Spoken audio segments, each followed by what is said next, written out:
दर्शकों नमस्कार, मैं हूं आपके साथ मीनल और आप देख रहे हैं MNS न्यूज टीवी। स्वागत है आपका प्राइम टाइम में। और अब इसी के साथ शुरुआत करते हैं आज की हेडलाइंस के साथ। केरल बीजेपी अध्यक्ष राजीव चंद्रशेखर का कांग्रेस पर जमात इस्लामी से गठजोड़ का आरोप। भुवनेश्वर बीएमसी ऑफिस में एडिशनल कमिश्नर पर हमले की कड़ी निंदा। मेयर सुलोचना दास की गिरफ्तारी की मांग। हिमाचल प्रदेश एलओपी जयराम ठाकुर ने मांडी में प्री मानसून की तबाही पर जताई चिंता। और अब देखते हैं खबरों को विस्तार के साथ। जमात इस्लामी से समझौता कर रही कांग्रेस आपातकाल की आदत मिटाना चाहती। केरल बीजेपी अध्यक्ष राजीव चंद्रशेखर का आरोप। केरल भाजपा अध्यक्ष राजीव चंद्रशेखर ने एक प्रेस कॉन्फ्रेंस को संबोधित करते हुए कांग्रेस पर गंभीर आरोप लगाए। उन्होंने कहा कि कांग्रेस ने नीलांबूर उपचुनाव में जमात इस्लामी का खुलकर और औपचारिक रूप से समर्थन लिया और चुनाव जीता। राजीव चंद्रशेखर ने कहा कि एक तरफ कांग्रेस संविधान और धर्मनिरपेक्षता की बातें करती है और दूसरी ओर जमात इस्लामी जैसी राष्ट्र विरोधी ताकतों से गठजोड़ कर अवसरवादी राजनीति कर रही है। ये पहली बार है जब कांग्रेस ने जमात के दबाव में उनके साथ खुलेआम गठबंधन की घोषणा की है। एंटी सेक्युलरिज्म, ये इनका भाषा है, ये मैं नहीं कह रहा हूं। वो सेक्युलरिज्म के अगेंस्ट हैं, डेमोक्रेसी के अगेंस्ट हैं। ये उनके ही कहे हुए वर्ड्स में आपको सुना रहा हूं। और ये इस्लामिक गवर्नेंस में मानते हैं। इस ऑर्गेनाइजेशन का नाम है जमाते इस्लामी। बहुत सालों तक देश के मेनस्ट्रीम राजनीति में और पॉलिटिक्स से बाहर रखा गया था, क्योंकि जैसे मैंने कहा, कांग्रेस के लोग भी इसको एक डेंजरस ऑर्गेनाइजेशन मानते थे। लेकिन पहली बार राहुल गांधी के पुराने कॉन्स्टिट्यूएंसी और प्रियंका गांधी के आज के कॉन्स्टिट्यूएंसी वायनाड में जो नीलंबूर बाई इलेक्शन हुआ, उसमें पहली बार कांग्रेस ने खुल के फॉर्मली जमाते इस्लामी के सपोर्ट उन्होंने लिया, प्रचार हुआ और वहां पर वो इलेक्शन जीते। ऐसे बेशर्मी, कांग्रेस एक बेशर्म पार्टी है, इसके बारे में देश में कोई दो राय नहीं है। लेकिन एक साथ वो कॉन्स्टिट्यूशन हाथ में पकड़कर घूमते हैं, सेक्युलरिज्म की बात करते हैं, देश के कॉन्स्टिट्यूशन और देश के कॉन्स्टिट्यूशन अंडर थ्रेट कहते हैं, बीजेपी को कम्युनल पार्टी का एक प्रोपेगेंडा चलाते हैं।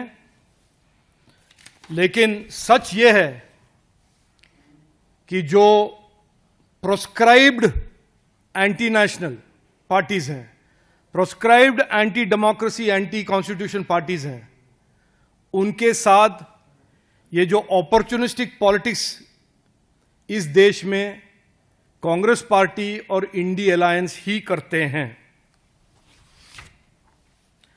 हाल ही में खरगे साहब ने कहा कि आप ये 50th एनिवर्सरी इमरजेंसी के क्यों मना रहे हैं, लोग भूल गए हैं। लेकिन ये एक बहुत महत्वपूर्ण सबूत भी है और कारण भी है कि आज भी कांग्रेस पार्टी उनके डेस्परेट राजनीति, किसी तरह से जीतने की राजनीति के लिए Indian constitution, Indian secular values, Indian democracy के साथ खिलवाड़ करता है। तो लोग इमरजेंसी के बारे में न भूलें और आज जो हो रहा है, कांग्रेस और इंडी अलायंस जो कर रहा है,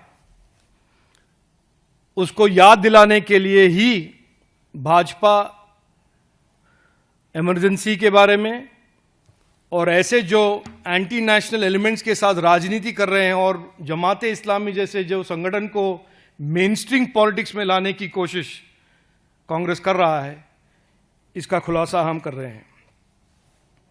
मैं आपको यह भी बता दूं कि आज तक जमात के साथ, जमात इस्लामी के साथ जो उनके गठबंधन होते थे, उनका जो अलायंस होता था, वो सीक्रेट होता था। थोड़ा शर्म कांग्रेस में और इंडिया अलायंस के पार्टनर्स में होता था, वो खुलेआम बाहर नहीं आते थे इसके बारे में। लेकिन पहली बार वायनाड और निलंबूर के इस बाई इलेक्शन में कांग्रेस ने इनके दबाव के कारण, जमात के दबाव के कारण ओपनली इस अलायंस के बारे में अनाउंस किया है। जमात इस्लामी के हेड जो हैं, अलग अलग पॉलिटिकल पार्टीज के हेड होते हैं, जनरल सेक्रेटरी होते हैं, प्रेसिडेंट होते हैं, लेकिन जमात इस्लामी के हेड का टाइटल का नाम है अमीर। अमीर जमात इस्लाम के अमीर जो हैं, उनका नाम है मुजीब रहमान।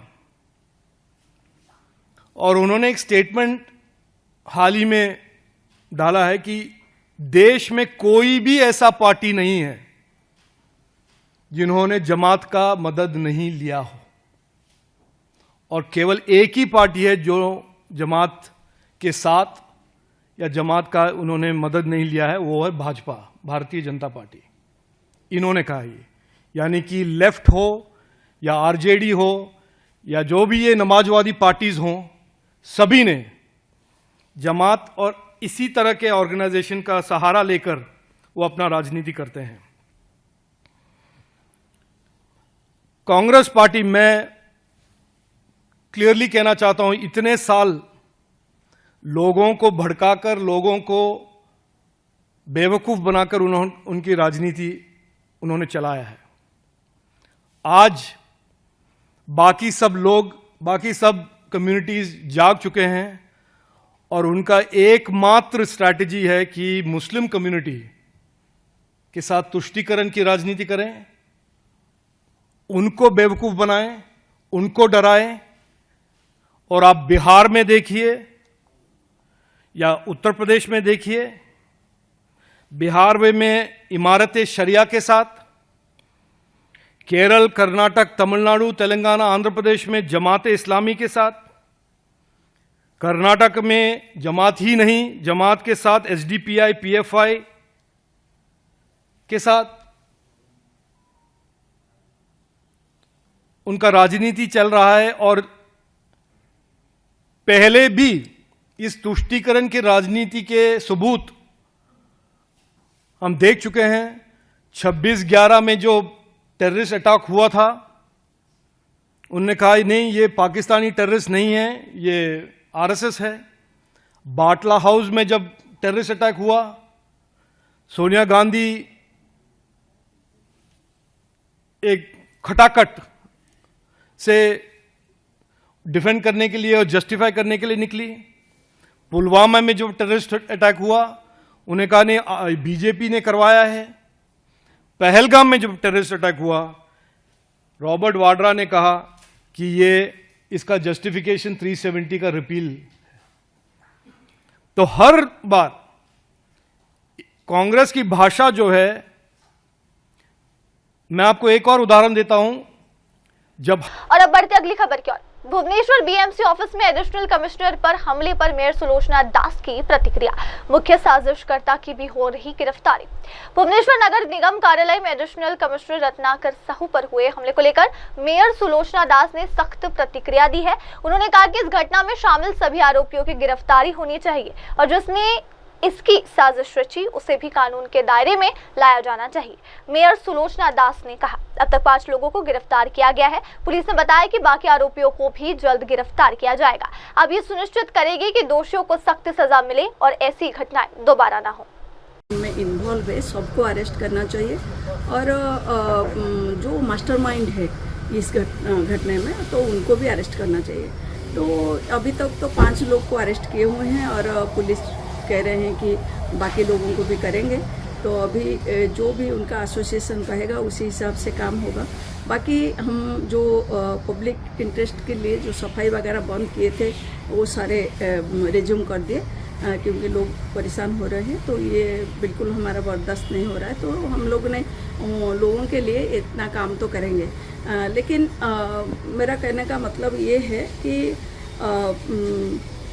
पहले काम करने से पहले सुरक्षित होना चाहिए। तो ये बात पुलिस और सरकार को समझना चाहिए।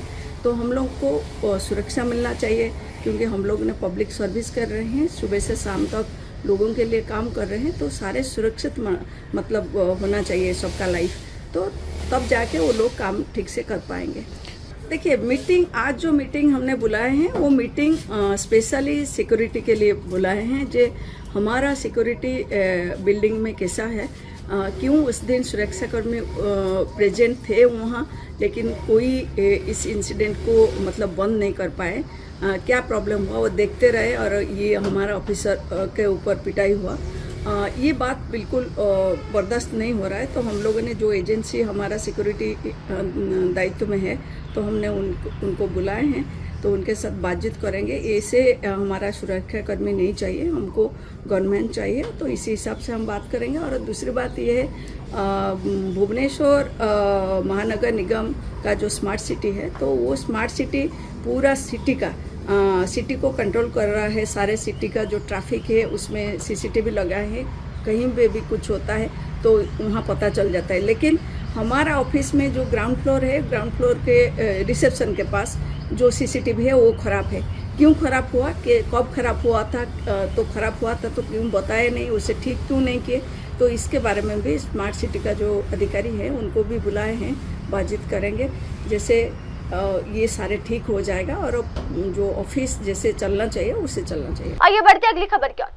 राज्य विधानसभा में एलओपी जयराम ठाकुर का बयान, बारिश शुरू नहीं हुई लेकिन मांडी में तबाही भयानक।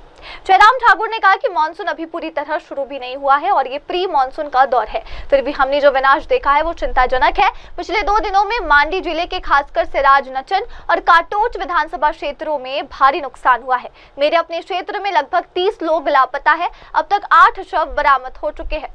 इस बार मानसून अभी पूरी तरह से शुरू हुई नहीं थी। एक तरह के हम कह सकते हैं कि प्री मानसून का ये दौर है, लेकिन उसके बावजूद भी जो तबाही जिस तरह से हमने देखी है वो चिंताजनक है। मैं देख रहा हूँ कि मंडी जिला के अंतर्गत पिछले 2 दिनों में जो नुकसान हुआ है, जिसमें विशेष तौर से मेरे सराज विधानसभा क्षेत्र, नाचन विधानसभा क्षेत्र, कसोग विधानसभा क्षेत्र और द्रंग विधानसभा क्षेत्र के भी कुछ हिस्से में हुआ, लेकिन सबसे ज़्यादा अगर नुकसान हुआ तो सराज विधानसभा क्षेत्र में और नाचन विधानसभा क्षेत्र में। मेरे विधानसभा क्षेत्र में लगभग 30 लोग मिसिंग है, उसमें से मिसिंग थे, उनमें से अभी तक जो 8 लोगों की डेड बॉडी रिकवर हुई है, जो जानकारी अभी तक उनको मिली है। इसके अलावा बाकी सब जगह तलाश अभी जारी है। सारे सड़कों के रास्ते आने जाने के बंद हुए पड़े हैं। कम्युनिकेशन पूरी तरह से जो है बिल्कुल नष्ट हो गया है, वहाँ कोई कम्युनिकेशन नहीं हो पा रहा है। बहुत बड़ी संख्या में लोग हमारे स्टैंडर्ड हैं जो फंसे हुए हैं, जंजैहली में फंसे हैं, लेकिन फिर भी उसके बावजूद लोगों ने सूझबूझ से लोगों को, जो टूरिस्ट बाहर से आए थे, टूरिस्ट के अलावा जो बच्चे हमारे खुनार में हॉर्टिकल्चर कॉलेज में पढ़ते हैं, उनको सुरक्षित स्थान में ले जा करके मदद की है। प्रशासन कार्रवाई कर रहा है। कल मेरी चीफ मिनिस्टर से, डेप्टी चीफ मिनिस्टर से और उनके साथ डेप्टी कमिश्नर मंडी और एसपी मंडी से भी बात हुई। चीफ इंजीनियर पीडब्ल्यूडी, आईपीएच और इलेक्ट्रिसिटी बोर्ड, इनसे भी बातचीत, रात को हमारी मीटिंग हुई, लगभग 12 बजे तक हमारी मीटिंग चलती रही।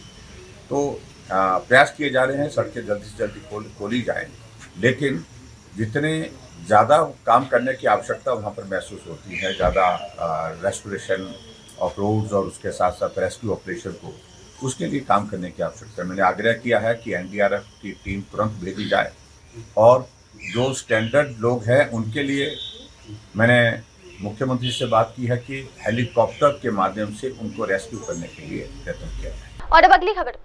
ओडिशा कैबिनेट मंत्री रवि नारायण नायक का बयान, देश में अब एक ही सरकार है, भाजपा की डबल इंजन सरकार। रवि नारायण नायक ने कहा, इस वक्त पूरे भारत में सिर्फ एक ही सरकार चल रही है, वो है भाजपा की डबल इंजन सरकार। हमने केंद्रीय जल शक्ति मंत्री के साथ हमारी विभागीय योजनाओं पर बैठक और चर्चा की। हम प्रधानमंत्री मोदी के हर घर जल विजन के अनुरूप काम कर रहे हैं ताकि हर घर को साफ पीने का पानी उपलब्ध कराया जा सके और हमें सौंपे गए दायित्वों और उम्मीदों को पूरा कर सके। देखिए, अभी उड़ीसा भारत में एक ही सरकार चल रहा है, भारतीय जनता पार्टी का सरकार चल रहा है, डबल इंजन का सरकार चल रहा है। हम लोग का जो विभाग है जल शक्ति विभाग मंत्री के साथ मुलाकात हुई, बातचीत हुई और योजना भी जो यशस्वी प्रधानमंत्री नरेंद्र मोदी का लक्ष्य है, हर घर जल, शुद्ध पानी और जल पीने के लिए, वो व्यवस्था में हम लोग जो दायित्व हम लोग को दिए हैं, हम लोग का जो उम्मीद है उसी हिसाब से हम लोग कल जो बातचीत हुई है, इसमें केंद्र सरकार जो लक्ष्य रखे हैं, निर्धारित समय के व्यवस्था के अंदर सारी प्रोजेक्ट हम लोग करेंगे, सही ढंग से काम हो के लोगों को हम पानी दे सकते हैं। इसलिए ये बातचीत हुआ है। इसी बातचीत में जो भी गाइडलाइन के व्यवस्था उससे हम लोग काम करेंगे। दूसरा, हम लोग जो ग्रामीण विकास मंत्रालय है, इसी विभाग में सेक्रेटरी के साथ सारे अधिकारी लोगों के साथ बातचीत हुई है। इसमें हम लोग का जो एमजी एनर्जी है, कैसे ठीक से एमजी एनर्जी का काम होगा और सही ढंग से सही टाइम से होगा, इसी बारे में हम लोग का टारगेट जो है उसको हम लोग चर्चा में रखे हैं। और दूसरा जो विभाग है हमारा प्रधानमंत्री सड़क योजना, प्रधानमंत्री सड़क योजना का जो 4 चल रहा है, इसमें हमारा जो डीपीआर हम लोग प्रस्तुत करके हम लोग भेजे हैं, अभी काम शुरू होगा। वो भी जल्द से जल्द एक काम को सटीक ढंग से करना और वो ठीक टाइम में करना है, वही भी हम लोग का विभाग का दायित्व जो मिला है, इसी हिसाब से हम लोग बातचीत हुआ है। और एक जो हम लोग देखे हैं प्रधानमंत्री आवास योजना, हम लोग को बहुत प्रशंसा भी किए। हम लोगों का जो पिछले सरकार था, पिछले सरकार में कोई लिस्ट भी नहीं था। अभी जो हम लिस्ट तय किए हैं 37.5 लाख लोगों का लिस्टिंग हुआ है। इसी लोगों को ये व्यवस्था में घर कैसे मिलेगा, ये इसमें भी बातचीत हुआ है। हम लोग सारे भारतवर्ष का लिस्ट एक होगा तो उसी समय में हम लोग भेजेंगे, उसी हिसाब से काम होगा। इसी तरह हम लोग का व्यवस्था में जितना भी केंद्र सरकार का व्यवस्था का अंदर राज्य सरकार का जो कन्वर्जेंस में फेडरल स्ट्रक्चर में डबल इंजन का सरकार में जो भी काम हो रहा है, सही ढंग से काम होगा और सही समय पर काम होगा, इसी निर्णय हुआ है। अब देखते हैं अगली खबर। हिमाचल प्रदेश विधानसभा में विपक्ष के नेता जयराम ठाकुर का बयान, बारिश के कारण भारी नुकसान हुआ है और खासकर मेरे विधानसभा क्षेत्र सिराज में और नचन विधानसभा क्षेत्र में भी काफी नुकसान हुआ है। मैं अब अपने विधानसभा क्षेत्र जा रहा हूँ। लगभग 30 लोग लापता है और 8 शव बरामद हो चुके हैं। मैंने अधिकारियों से बंद पड़े रास्तों को पुनः खोलने तथा प्रभावित पानी और बिजली आपूर्ति को बहाल करने के लिए बात की है। साथ ही मुख्यमंत्री से भी सवाल किया है। बारिश के कारण नुकसान बहुत हुआ है। और विशेष तौर से मेरे सराज विधानसभा क्षेत्र में, नाचन विधानसभा क्षेत्र में, करसोग में ज्यादा हुआ है। अपने विधानसभा क्षेत्र में मैं जा रहा हूं, जो कल तक की शाम तक की जो सूचना थी, रात तक की जो मिसिंग लोग, उनकी संख्या लगभग 30 के करीब बन रही है। लेकिन डेड बॉडी जो रिकवर हुई है उसमें 8 लोगों की डेड बॉडी रिकवर होने की पुष्टि हुई है। और मैं उम्मीद करता हूं कि आज जो सारे रास्ते बंद पड़े हुए हैं, उसके बाद हमारे वाटर सप्लाई जो इफेक्ट हुई है, उसके साथ साथ में बिजली की सप्लाई भी हमारी इफेक्ट हुई है, उसको रिस्टोर करने के लिए मैंने कल अधिकारियों से बातचीत की है। मुख्यमंत्री से आज सुबह भी मेरी बातचीत हुई है।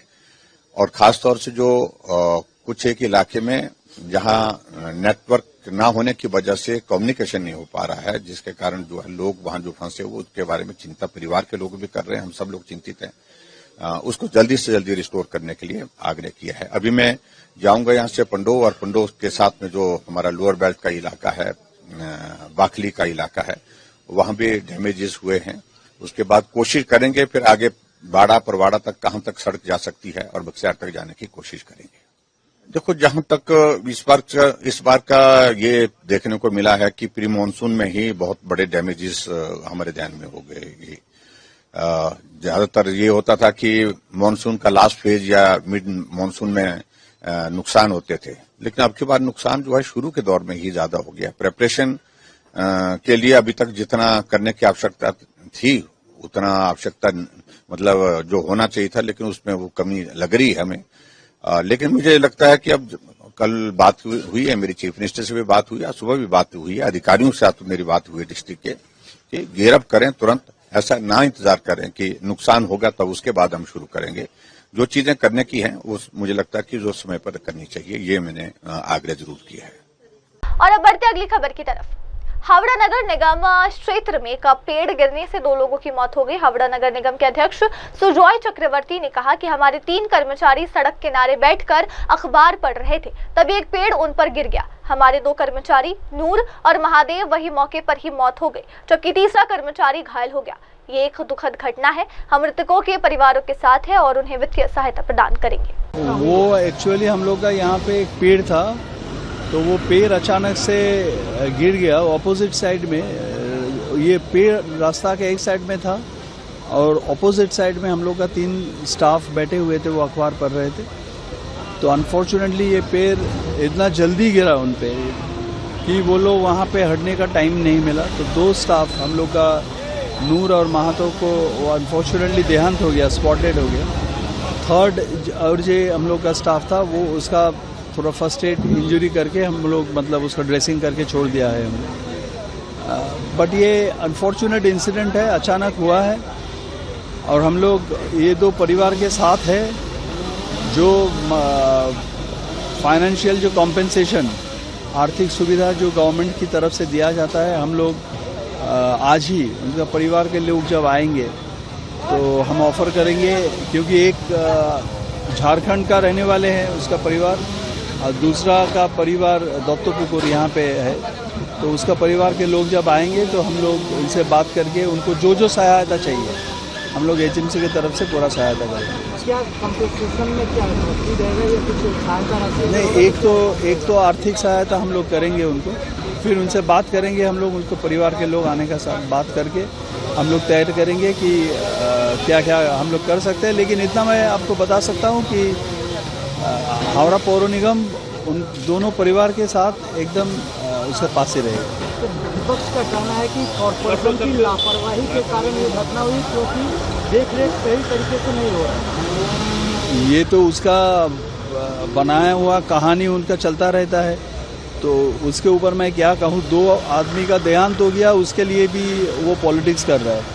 इससे खराब और कुछ हो नहीं सकता है। यहाँ पे एक भी आदमी आके उसको पास खड़ा नहीं हुआ, उसको परिवार को कोई समवेदना नहीं जनाया, ये सब नहीं करके वो अभी इसके लेके ये पॉलिटिक्स शुरू कर दिया। तो इससे खराब मतलब मेंटालिटी ये विपक्ष का जो है, मुझे मतलब इसका जवाब देने में भी मुझे ये लग रहा है इतना घटिया ये पॉलिटिक्स ये नहीं होना चाहिए। 2 आदमी का मौत हो गया है, उसको समझना चाहिए कि पहले ये पॉलिटिक्स करने का पहले हम लोग का 2 आदमी का देहांत हो गया, उसके परिवार के साथ पहले रहना है, पॉलिटिक्स बाद में होगा। सर जिनका देहांत हुआ वो क्या अस्थायी कर्मी थे या एक परमानेंट स्टाफ था, एक अस्थायी। आइए देखते हैं अगली खबर। श्री अमरनाथ यात्रा के पहले जत्थे के तीर्थयात्री चंदरकोट पहुंचे। रमन जिले के चंदरकोट में श्री अमरनाथ यात्रा के पहले जत्थे के तीर्थयात्री पहुंच चुके हैं। तीर्थयात्रियों ने पवित्र अमरनाथ गुफा की यात्रा के लिए अपनी तैयारियां पूरी कर ली है। प्रशासन ने सुरक्षा और सुचारू व्यवस्था के लिए कड़े प्रबंध किए हैं ताकि यात्रा सुरक्षित रूप से संपन्न हो सके। यहाँ पर अल्प विश्राम होगा, शॉर्ट स्टे होगा। जहाँ पर यात्रा ब्रेकफास्ट के लिए रुकेगी, जहाँ पर थोड़े समय के लिए भोजन ग्रहण कर सकते हैं, जहाँ पर प्रसाद ग्रहण कर सकते हैं। सभी यात्रियों का हार्दिक अभिनंदन व स्वागत है। सभी यात्री ग्रहण कर सकते हैं। सभी यात्री जल्दी से जल्दी प्रसाद ग्रहण करें।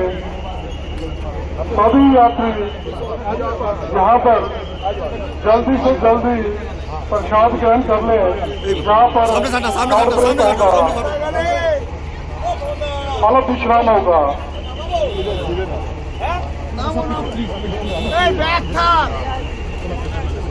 जय बोले। सभी यात्री यहाँ पर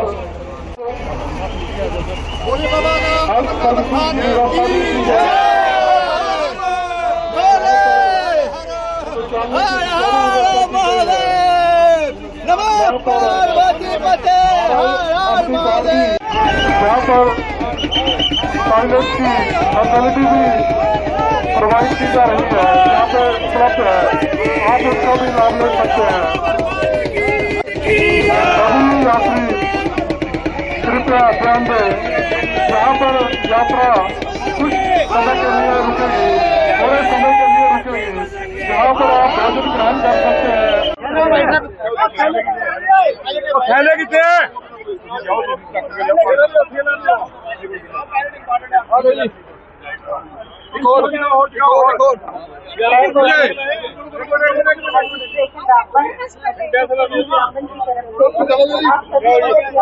बोलो शंकर भगवान की जय, पार्वती की जय।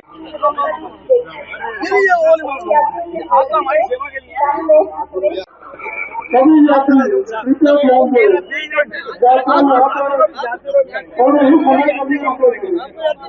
सभी यात्रियों से विनम्र अनुरोध है कि जल्दी से जल्दी प्रसाद ग्रहण करें।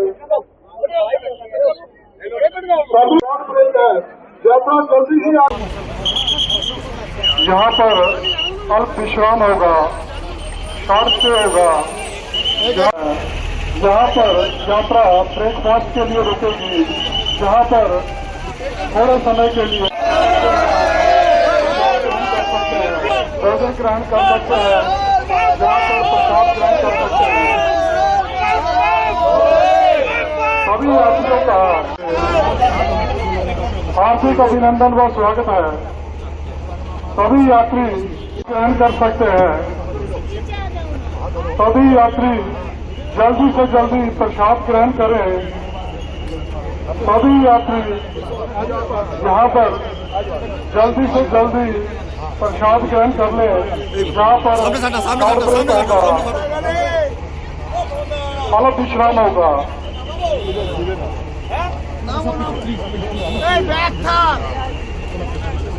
जय बोले।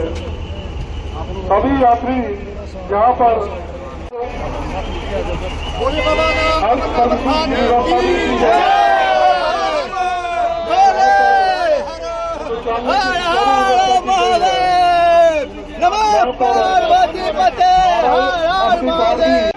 यहाँ पर टॉयलेट की फैसिलिटी भी प्रोवाइड की जा रही है, यहाँ पे उपलब्ध है, आप उसका भी लाभ ले सकते हैं। सभी यात्री कृपया ध्यान दें, यहाँ पर यात्रा कुछ समय के लिए रुकेगी, थोड़े समय के लिए रुकेगी, जहाँ पर आप भोजन ग्रहण कर सकते हैं। थैले कितने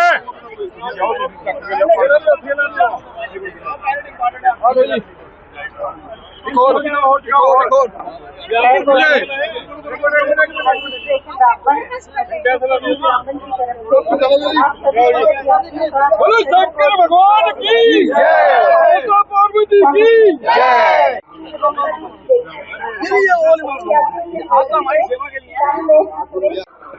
सभी यात्री कृपया ध्यान दें, यात्रा यहाँ पर थोड़े ही समय के लिए रुकेंगे।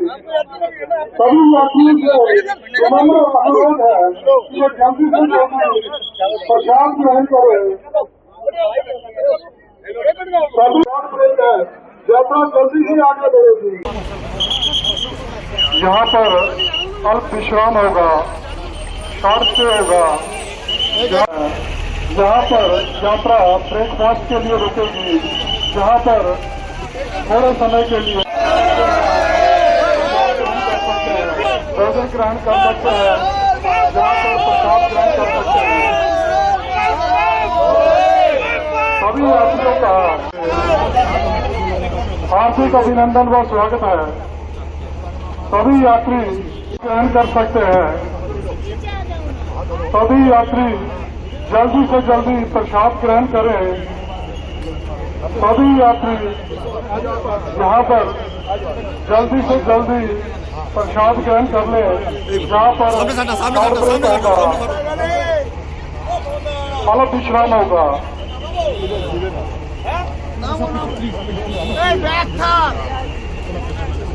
जय बोले। सभी यात्री यहाँ पर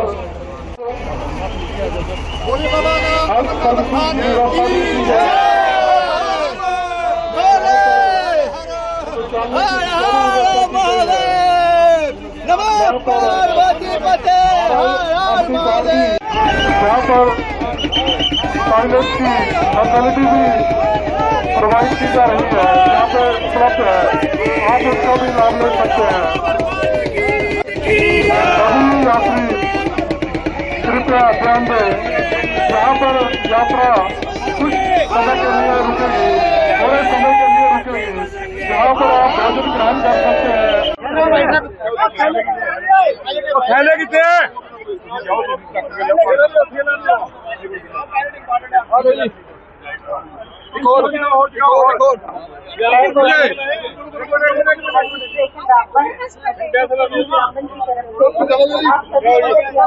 बोलो शंकर भगवान की जय, पार्वती की जय।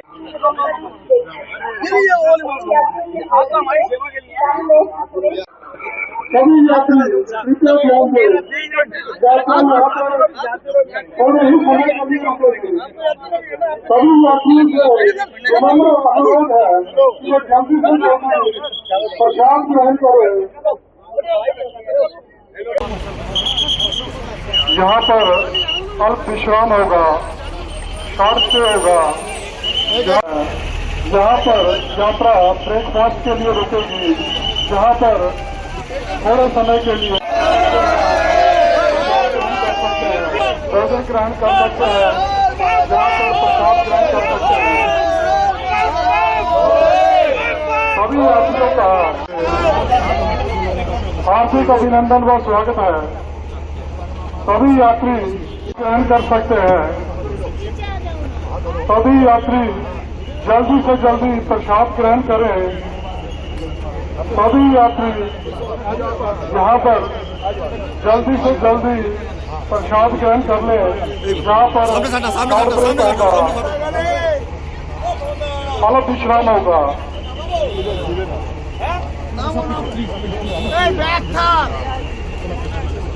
जय बोले। सभी यात्री यहाँ पर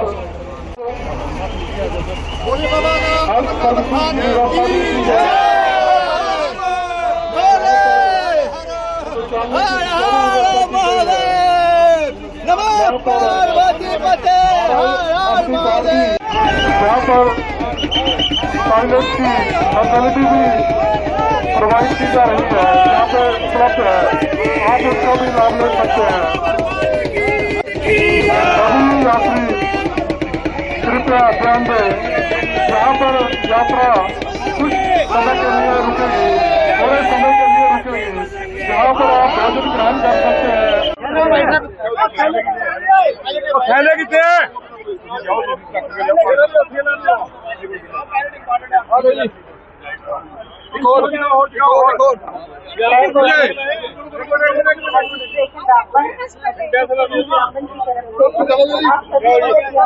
बोलो शंकर भगवान की जय, पार्वती की जय।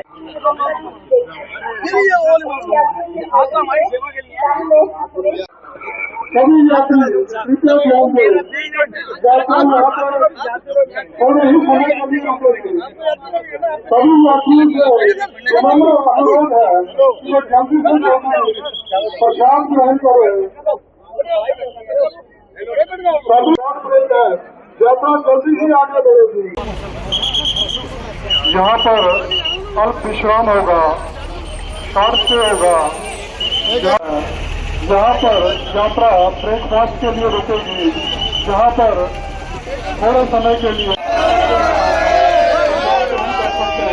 भोजन ग्रहण कर सकते हैं, जहाँ पर प्रसाद ग्रहण कर सकते हैं। सभी यात्रियों का हार्दिक अभिनंदन व स्वागत है। सभी यात्री ग्रहण कर सकते हैं। सभी यात्री जल्दी से जल्दी प्रसाद ग्रहण करें। सभी यात्री यहाँ पर जल्दी से जल्दी प्रसाद ग्रहण कर लें, जहाँ पर अल्प विश्राम होगा।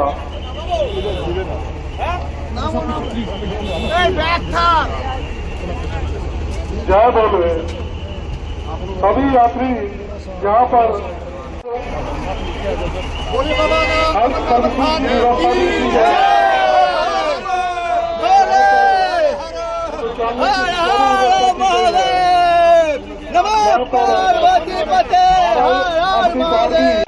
यहाँ पर टॉयलेट की फैसिलिटी भी प्रोवाइड की जा रही है, यहाँ पे उपलब्ध है, आप उसका भी लाभ ले सकते हैं।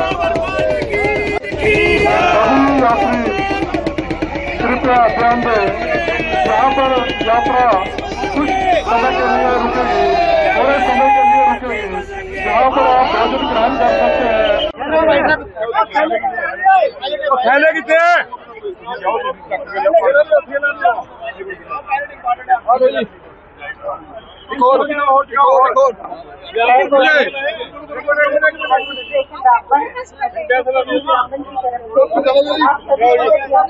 बोलो शंकर भगवान की जय, पार्वती की जय।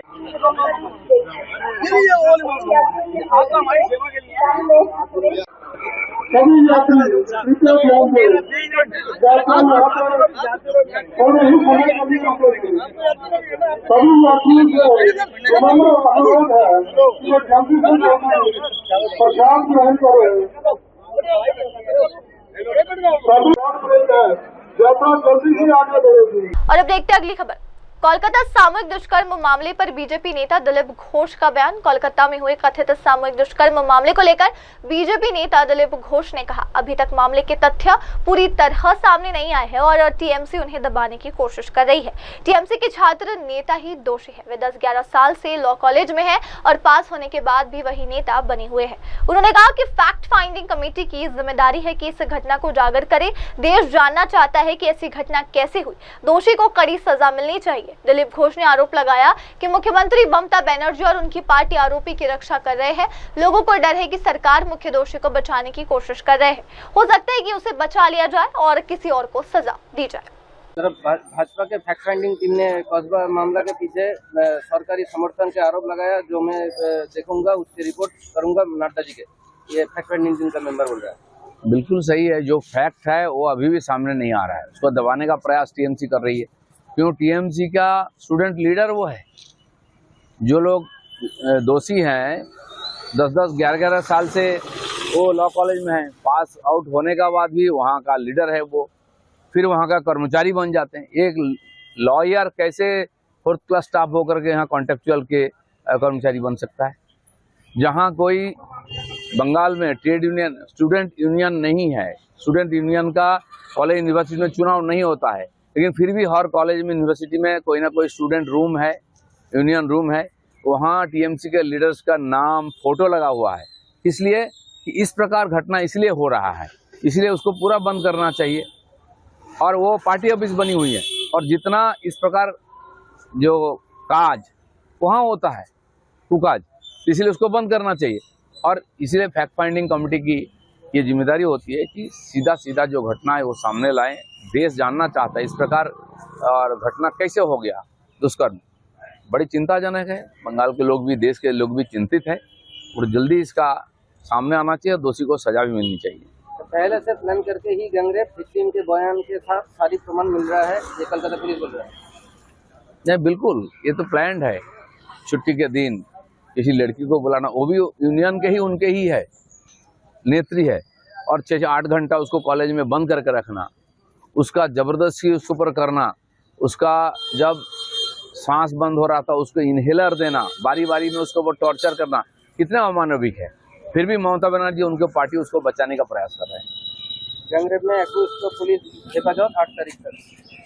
ठीक है, कानून जो है उसका रहेगा, लेकिन ये डर है लोगों की आरजीकर जैसा जो मूल दोषी है उसको बचाव करने की सरकार जो प्रयास कर रहा है, शायद उसको बचा लेंगे, किसी और को सजा दिया जाएगा। ऐसा नहीं होना चाहिए, ये बड़ी लज्जाजनक है। बंगाल की health department, education department, law and order कहाँ पहुंचा, ये उसका एक बड़ा जीता जागता सबूत है। और अब अगली खबर, पीएम मोदी के घाना दौरे पर भारतीय मूल के घानियन नागरिक मयंक सिंह का बयान सामने आ रहा है। घाना के निवासी भारतीय मूल के मयंक सिंह ने कहा कि मैं पिछले 15 वर्षों से घाना में रहा हूँ। 30 साल बाद कोई भारतीय प्रधानमंत्री घाना आ रहा है, हमें ऐसा लग रहा है जैसे हम अपने ही किसी व्यक्ति का स्वागत करने जा रहे हैं। उन्होंने पिछले 11 वर्षों में भारत का विकास किया है और भारत का नाम वैश्विक मंच पर भी ऊंचा किया है। सिंह है, मैं घाना में पिछले 15 सालों से यहाँ पे रह रहा हूँ और यहाँ पे मैं फूड प्रोसेसिंग कंपनी में काम करता हूँ। और हमें जैसे मालूम चला है कि अपने मोदी जी घाना में आ रहे हैं और ऐसे प्रधानमंत्री जो 30 वर्षों बाद कोई भी प्रधानमंत्री भारत का जो कि इंडिया में आ रहा है, घाना में आ रहा है, तो ये अपने आप में हम लोगों के लिए बहुत बड़ी बात है कि अपने इंडिया से कोई हमें हमारा कोई अपना मिलने आ रहा है। तो हमें ऐसी फीलिंग आ रही है जो कि हमें अद्भुत है वो। इसके अलावा अगर मैं बात करूँ मोदी जी के कार्यकाल की, तो उन्होंने पूरे 11 वर्षों में पूरा कार्यकाल जो उनका रहा है बहुत ही प्रोग्रेसिव वे में रहा है। उन्होंने बहुत ही डेवलप इंडिया को तो किया ही है, साथ में वो विश्व पटल पे अपने भारत का एक नाम अलंकित कर दिया है, जिसकी वजह से अभी क्या हो रहा है कि पहले जैसे इंडिया में हम, इसके पहले मैं 12 साल पहले भी दूसरी कंट्रीज़ में था, नाइजीरिया में या दूसरी कंट्री में, तो लोग मुझे उतनी वैल्यू नहीं देते थे। लेकिन जब से मोदी जी आए हैं इसके बाद से हमें अलग सी ही एनर्जी रहती है और लोगों को पता रहता है कि हाँ, इंडिया कोई कंट्री है जिसके हम सिटीजन हैं और हमें उसको अलग ही वैल्यू देता है। ये अपने आप में बहुत नई चीज़ है और बहुत ही अच्छा प्राउड फील कराती है हमको। और रही बात इंडिया की, तो यहाँ पे जो भी वो इन्वेस्टमेंट या जो अभी अपना डिप्लोमेट्स मीट होने वाली है, इसका डेफिनेटली इनको बेनिफिट घाना को मिलने वाला है। फॉर एग्जांपल जैसे एग्रीकल्चर के फील्ड में वहाँ पे टेक्नोलॉजी में हेल्प करने वाले हैं, आपको डिजिटल जो इंडिया डिजिटल में लीडर है और वो यहाँ पे हेल्प करने वाली है, जैसे आपका UPI वगैरह वो सब सिस्टम यहाँ पे लेके आने वाले हैं, जो कि वो लोग वेट कर रहे हैं। और यहाँ पे भी उतनी क्रांति आएगी और इनका देश भी उतना ही प्रोग्रेस करेगा घाना का, जो कि बहुत ही अच्छी बात है। इसके अलावा जो यहाँ पे इंडस्ट्रीज़ हैं, माइनिंग इंडस्ट्री है या बाकी जो भी इंडस्ट्री है, इसमें घाना अपने इंडिया जो है टेक्नोलॉजी के रूप में हेल्प करेगा, जो कि डेफिनेटली पूरा ओवरऑल ग्रो होगा घाना। तो इसी के साथ मैं अंत में ये कहना चाहता हूँ कि अगर मोदी है तो मुमकिन है। और अब बढ़ते अगली खबर की ओर। अमरनाथ यात्रा के लिए आने वाले श्रद्धालुओं का कश्मीर में गर्मजोशी से स्वागत। भाजपा नेता रविंद्र रैना का बयान। भाजपा नेता रविंद्र रैना ने कश्मीर के लोगों की तारीफ करते हुए कहा कि पहलगाम में जो हुआ उसमें सिर्फ पर्यटकों पर हमला नहीं हुआ, बल्कि ये कश्मीर के खिलाफ एक बड़ी साजिश थी। लेकिन उस हमले के बाद पूरा कश्मीर तिरंगा लेकर सड़कों पर उतरा। अब जब अमरनाथ यात्रा के लिए श्रद्धालु आने लगे हैं तो कई जगह कश्मीर के लोग उनका स्वागत करते नजर आए। यात्रा सदियों से कश्मीर के लोगों द्वारा सुगम बनाई जाती है। मैं कश्मीर के लोगों का धन्यवाद करता हूं कि उन्होंने श्रद्धालुओं को ऐसा स्वागत दिया। हो जाएगा, लोगों में जो खौफ था, अभी क्या माहौल है यहाँ पर? देखिए, जो 22 अप्रैल को पहलगाम में हुआ था वो सिर्फ केवल टूरिस्टों को ही निशाना नहीं बनाया गया, कश्मीर को निशाना बनाया गया। वो टूरिस्टों के साथ साथ कश्मीर के खिलाफ भी बहुत बड़ी साजिश थी। लेकिन मैं आज देख रहा हूं कि यहां 22 अप्रैल के बाद, उस आतंकवादी हमले के बाद पूरा कश्मीर हाथों में तिरंगे झंडे लेकर सड़कों पर उतरा था। और आज जब 3 जुलाई को श्री अमरनाथ जी की यात्रा कश्मीर घाटी पहुंची है, तो जगह जगह हजारों की तादाद में कश्मीर के लोग इस यात्रा के वेलकम के लिए, इस्तकबाल के लिए, स्वागत के लिए खड़े हैं। कश्मीर मेहमान नवाजी के लिए हमेशा जाना जाता है और जो दक्षिण कश्मीर में श्री अमरनाथ जी की यात्रा पहलगाम से होती हुई पवित्र गुफा की ओर जाती है, इस यात्रा को सदियों से कश्मीर के लोगों ने इस यात्रा में अपना महत्वपूर्ण योगदान हमेशा दिया है। और आज भी कश्मीर के नौजवान, बच्चे, बुजुर्ग, माताएं, बहनें,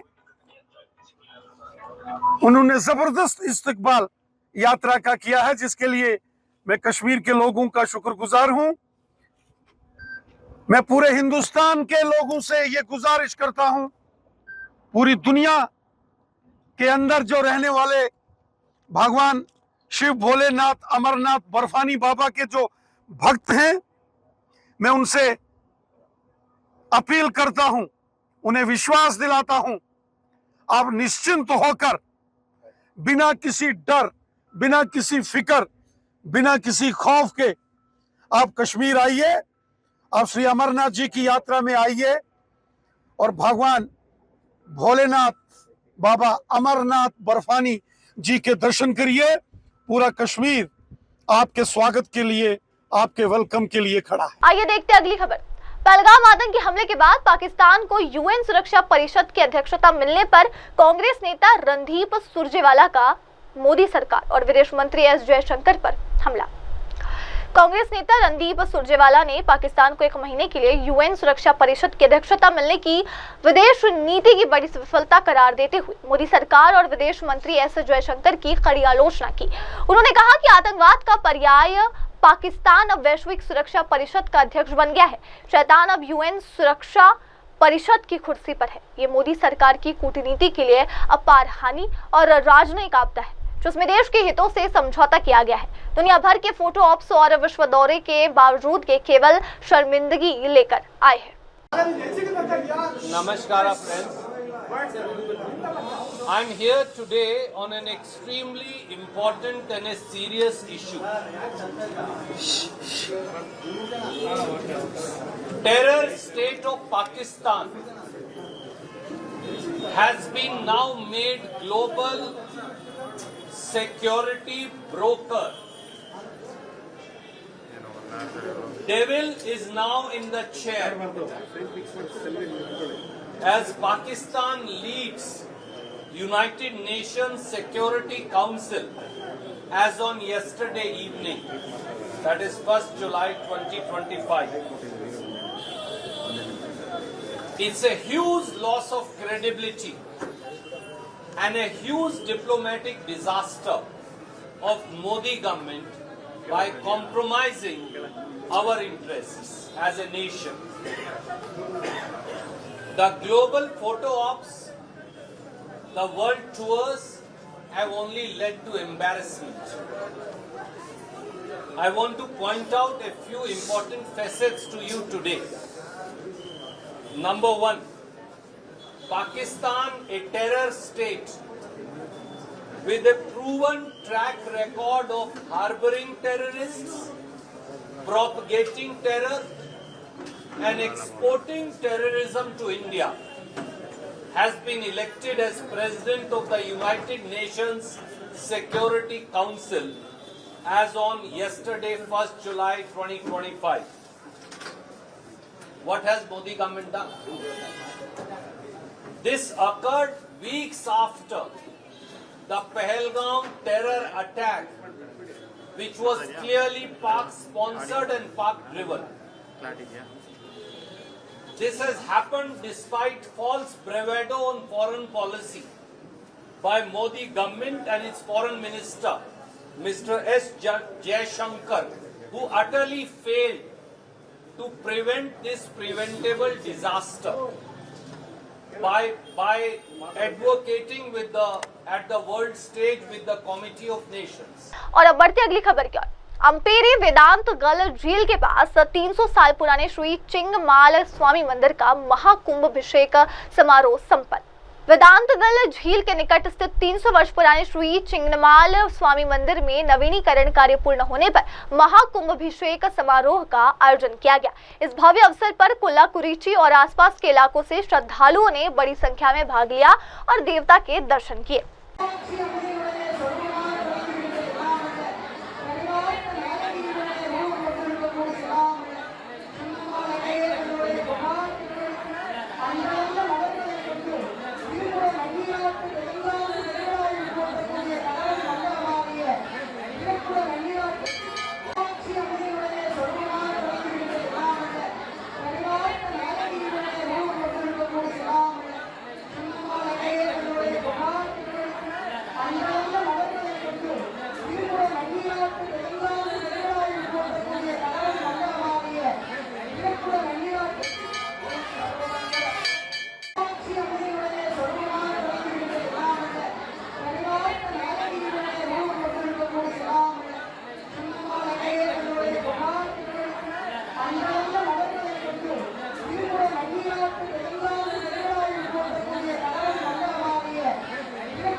और अब देखते हैं अगली खबर। पश्चिम बंगाल बीजेपी अध्यक्ष व केंद्रीय मंत्री सुकांत मजूमदार ने किया अपनी गिरफ्तारी का आरोप। पश्चिम बंगाल बीजेपी अध्यक्ष और केंद्रीय मंत्री सुकांत मजूमदार ने कहा कि पिछले महीने में कुछ 3 बार अलग अलग जगहों से हिरासत में लिया गया। 12 जून को कोलकाता में, 20 जून को किसी के घर जाने के दौरान और 28 जून को एक लोकतांत्रिक आंदोलन आयोजित करने पर मुझे रोका गया। ये एक व्यक्ति के मौलिक अधिकारों का उल्लंघन है। मैंने अपनी लोकतांत्रिक अधिकारों की सुरक्षा के लिए कलकत्ता हाईकोर्ट का रुख किया है। देखिए, कल लास्ट महीने में हमें 3 बार डिफरेंट जगह से डिटेन किया गया। 12 तारीख को मुझे डिटेन किया गया जब मैं कालीघाट गया था। 20 तारीख को जब मैं एक इंडिविजुअल के घर उनके बुलावे पे जा रहा था, इवन वो व्यक्ति मुझे मिलने के लिए बीच रोड में आ गया कि आप चलिए मेरे घर। एक व्यक्ति के घर जाने के लिए मुझे रोका गया। और 28 तारीख को अरेस्ट किया गया फिर से डेमोक्रेटिक एजिटेशन के लिए, और मुझे पूरी रात वहाँ पे रहना पड़ा, लाल बाजार में रहना पड़ा। तो this is the breach of the fundamental rights given by the constitution to the every citizen of this country. मेरे को भी नागरिक अधिकार है जो भारत के संविधान द्वारा दिया गया है। इस नागरिक अधिकार का हनन है, तो इसके खिलाफ मैं कलकत्ता हाई कोर्ट के पास आया हूँ, न्यायालय के पास आया हूं और गुहार लगाया हूं कि मेरे इन जो डेमोक्रेटिक राइट्स हैं और उसके साथ साथ नागरिक के हिसाब से जो हमारा अधिकार है, नागरिक अधिकार है, इसकी रक्षा महामहिम न्यायालय करे। देखिए, पहली बात यह है कि एक हिस्ट्री शीटर को, यानी जिसकी पीछे 4 एफआईआर हो, पुलिस पीटने की, मारने की एफआईआर हो और पुलिस पीटने की वजह से एक रात जेल में भी रहा हो, उस व्यक्ति को अगर एक कैजुअल स्टाफ के हिसाब से कॉलेज में रखा जा रहा है, तो मुझे लगता है कि रोल ऑफ द जीबी जो है, जीबी सब मेंबर्स, उनके भी रोल की इंक्वायरी होनी चाहिए। इससे ज़्यादा, एक से ज़्यादा और भी लड़कियों के साथ इसने आइदर बलात्कार किया है या उनको प्रेशराइज करके मनोजीत ने प्रेशराइज करके उसके साथ सेक्सुअल रिलेशन बनाने की कोशिश की और उसकी वीडियोग्राफी की है। तो इसके भी इंक्वायरी होनी चाहिए कि इस वीडियोग्राफी की यूज़ कर उन लड़कियों को क्या मनोजीत बार बार बुलाता था, सेक्सुअली अब्यूज करता था, सेक्सुअली एक्सप्लॉइट करता था, या जिनके हाथ इनके सिर पे है उनके पास भी इन लड़कियों को भेजा जाता था एक्सप्लॉइट होने के लिए। इसकी भी इंक्वायरी होनी चाहिए, क्योंकि ये बहुत बड़ा सवालिया निशान है कि अगर आप एक कॉलेज कैंपस को सेफ नहीं रख पा रहे, कॉलेज कैंपस के अंदर अगर इस एक छात्रा के साथ, एक स्टूडेंट के साथ अगर बलात्कार होता है, तो आपकी एजुकेशन सिस्टम, आपकी जो लॉ एंड ऑर्डर, इनके ऊपर एक बड़ा सवालिया निशान आ जाता है। देखिए, मुझे लगता है कि इन सब चीज़ों पे थोड़ा सरकार को ठीक तरीके से सोचना चाहिए। क्यों एक कॉलेज इंडिविजुअल नोटिस निकालेगा? सारे कॉलेजेस को नोटिस निकालना चाहिए। कोई एक स्टूडेंट आ सकता है, लेकिन एक दिन के लिए आ सकता है, 2 दिन के लिए आ सकता है, उनको सर्टिफिकेट मिल, लेकिन अब लगातार एक कॉलेज के अंदर बैठे हुए हैं। सब जगह में ऐसा हो रहा है। सब छात्र नेता बैठे, बच्चे के बाप बन गए, छात्र नेता बन के बैठे हुए हैं। लेकिन तो तृणमूल की तो मानसिकता है, तृणमूल की मानसिकता है छोटी घटना। ममता बनर्जी खुद बोल चुकी है कि छोटी घटना ऐसी चीज़ें होती है। तो रेप को लेकर हमारी सरकार, पश्चिम बंगाल की जो सरकार है, पश्चिम बंगाल की सरकार ये मुझे लगता है कि एट ऑल सीरियस नहीं है। They are not serious about it. और जिस तरीके की इसको लेकर संजीदगी होनी चाहिए, सेंसिटिविटी होनी चाहिए, we are lacking that sensitivity the state government. नहीं, पूरे पश्चिम बंगाल में ये है, पूरे पश्चिम बंगाल में ये है। तृणमूल छात्र नेता को नौकरी मिल रहा है। तृणमूल छात्र नेता, स्टेट के छात्र नेता, मुझे पता है, उसके गर्लफ्रेंड PhD कर रहा है कहीं पे। ऐसे बहुत सारे हैं। मैं प्रोफेसर हूँ, इसलिए मुझे पता है कौन से यूनिवर्सिटी में क्या हो रहा है, खबर तो आ ही जाता है। सब इस तरीके की नेक्सस बना के रखा है। कहीं किसी को नॉर्थ बंगाल भेजा जा रहा है, जिसको फैकल्टी बनने की एलिजिबिलिटी भी उतनी अच्छी नहीं है। एलिजिबिलिटी तो आपके लिए नेट है, लेकिन नेट क्वालिफाई होने के बावजूद जिसके जो पेपर्स होनी चाहिए है नहीं, लेकिन तृणमूल करने के कारण उनको नौकरी मिल रही है। और अब आइए बढ़ते अगली खबर की ओर। मोगा में मंगल राय मंगा हत्या मामला, पुलिस और आरोपियों के बीच मुठभेड़, एक आरोपी को लगी गोली। पंजाब के मोगा में मंगल राय मंगा हत्या मामले में पुलिस और आरोपियों के बीच मुठभेड़ हो गई। मोगा के SP बालकृष्ण सिंगला ने बताया कि हमने शिवसेना कार्यकर्ता हत्या मामले में 2 आरोपियों को गिरफ्तार किया था। उन्हें हथियार बरामदगी के लिए यहाँ लाया गया था। इसी दौरान आरोपियों ने पुलिस पर फायरिंग शुरू कर दी, जिसके बाद मुठभेड़ हुई। एक आरोपी के पैर में गोली लगी है।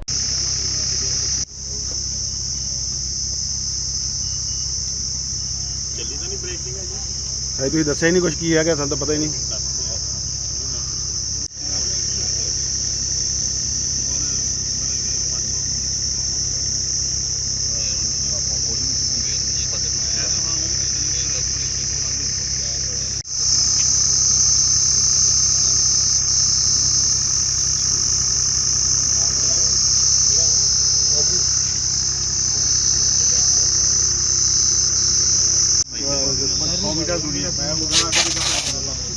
ਮੈਂ ਇੱਧਰ ਹੀ ਮੁੜਿਆ, ਇਹਨੂੰ ਹੋ ਗਿਆ ਤੂੰ ਇਹਨੂੰ ਸਾਈਜ਼ ਦੇ 6 ਹੋਣ ਲੱਗਾ।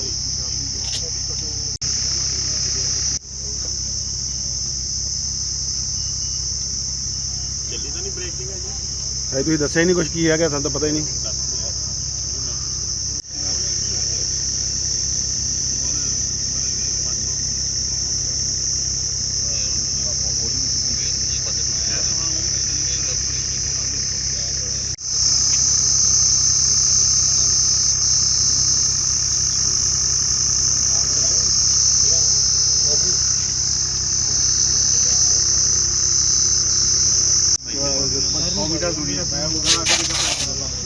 ਮੈਂ ਇੱਧਰ ਹੀ ਮੁੜਿਆ, ਇਹਨੂੰ ਹੋ ਗਿਆ ਤੂੰ ਇਹਨੂੰ ਸਾਈਜ਼ ਦੇ 6 ਹੋਣ।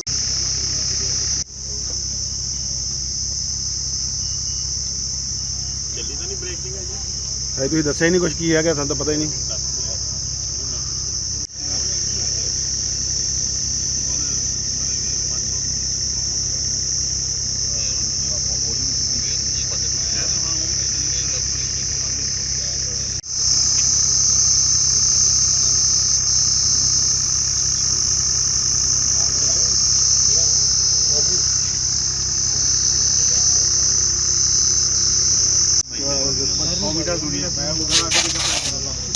ਮੈਂ ਇੱਧਰ ਹੀ ਮੁੜਿਆ, ਇਹਨੂੰ ਹੋ ਗਿਆ ਤੂੰ ਇਹਨੂੰ ਤੁਸੀਂ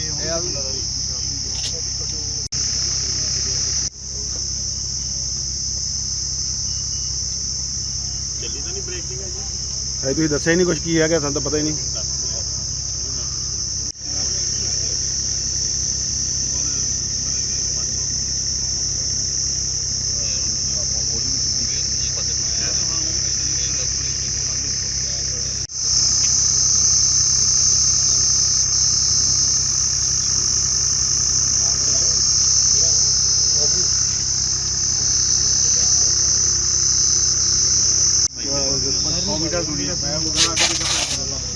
ਮੈਂ ਇੱਧਰ ਹੀ ਮੁੜਿਆ ਇਹਨੂੰ ਹੋ ਜਾ ਦੂੰਗਾ ਇਹਨੂੰ ਸਾਈਜ਼ ਦੇ 6 ਹੋਣਗੇ। आइए अब बढ़ते अगली खबर की ओर। दिल्ली सरकार के नए नियम पर आश्रय का विरोध। 10 साल से पुराने वाहनों को ईंधन नहीं मिलेगा। पूर्व दिल्ली मुख्यमंत्री और आम आदमी पार्टी नेता आश्रय ने दिल्ली सरकार के नए नियम पर तीखा हमला किया है, जिसमें 10 साल से पुराने वाहनों को ईंधन नहीं मिलने और सड़कों पर चलने से रोकने का फैसला लिया गया। उन्होंने कहा कि बीजेपी सरकार ने तुगलकी फरमान जारी किया है कि 10 साल पुराने वाहनों को ईंधन नहीं मिलेगा और वे सड़कों पर नहीं चलेंगे। दिल्ली के आम लोग ऑफिस जाने के लिए दोपहिया वाहन का इस्तेमाल करते हैं। भारतीय जनता पार्टी की दिल्ली सरकार ने दिल्ली के लोगों को परेशान करने के लिए एक तुगलकी फरमान निकाला है, जिसके तहत 10 साल से पुरानी गाड़ियों को फ्यूल नहीं मिलेगा, 10 साल से पुरानी गाड़ियों को सड़क से हटना पड़ेगा और इस तुगलकी फरमान से एक झटके में 62 लाख व्हीकल्स को सड़क से हटना पड़ेगा, जिसमें 40 लाख टू व्हीलर शामिल हैं, जिसमें 20 लाख गाड़ियां शामिल हैं। दिल्ली के आम लोग टू व्हीलर के माध्यम से, मोटरसाइकिल के माध्यम से अपने ऑफिस जाते हैं। 40 लाख मोटरसाइकिल और टू व्हीलर के ओनर्स अब क्या करेंगे? वो कैसे ऑफिस जाएंगे? वो अपनी दिनचर्या कैसे पूरी करेंगे? दूसरी तरफ दिल्ली में बहुत सारे ऐसे बुजुर्ग हैं, सीनियर सिटीजन्स हैं, जो गाड़ियों को इस्तेमाल करते हैं सिर्फ घर से बाजार जाने के लिए, बाजार से घर आने के लिए। अक्सर सेकेंड हैंड गाड़ी वो खरीदते हैं और उस गाड़ी को लोकल यूजेज के लिए इस्तेमाल करते हैं। अब ये बुजुर्ग अपने घर से मार्केट तक कैसे जाएंगे? क्या वो पैदल चल के जाएंगे? अपने हाथ में 10-10 किलो का सामान ढो के लाएंगे? क्या ये चाहती है भारतीय जनता पार्टी? ये ऑर्डर तुगलकी है, निराधार है, इलॉजिकल है। ये इस बात से साफ होता है कि किसी भी गाड़ी की उम्र का और उसके द्वारा हो रहे प्रदूषण का कोई भी लेना देना नहीं है। और अभी फिलहाल के लिए बस इतना ही। लेंगे एक छोटा सा ब्रेक के बाद लौटेंगे और देखेंगे देश दुनिया की तमाम बड़ी खबरें। तब तक के लिए आप जुड़े रहे मेरी सहयोगी श्रद्धा के साथ और देखते रहिए MNS न्यूज टीवी। नमस्कार। नमस्कार, मैं हूं Abhishek Bachchan. Keep watching MNS news. आप देख रहे हैं MNS न्यूज, सच जरूर।